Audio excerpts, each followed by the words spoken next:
this video, we're going to be looking at the probability it is less than or up to a certain amount. Now this is very similar to what we did last time, but there's a little catch, and that catch is if you don't draw a number line, it's highly likely you'll make a mistake. So as we go through these questions, I highly recommend you draw a number line every single time. Now it might seem silly sometimes to have to draw it out, but it does help avoid silly errors, and silly errors cost people marks all the time. So let's have a look at this example.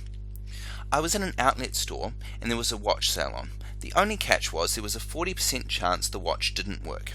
I decided I would buy 5 watches and then sell on whichever ones did work that I didn't need. What is the probability that less than 3 watches work? So let's grab the key piece of information out. We've got a 40% chance that the watch didn't work, so that means the probability that the watch did work is going to be equal to 0.6.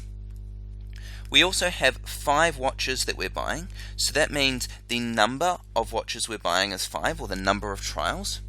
And we're also told that less than 3 watches is the number we want to work. So the first thing we do is we draw a number line. So 0, 1, 2, 3, 4, 5, and 5 is where we stop because we're only buying 5 watches.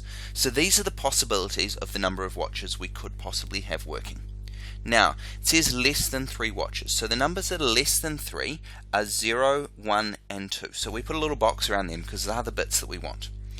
Now, if we were doing this in the old days, we could go through and we could work out the probability of it being 0, the probability of it being 1, and the probability of it being 2, and adding them all together. But we don't need to do that because we've got a handy dandy graphics calculator. So again, we go into Stats, Distributions, and Binomial.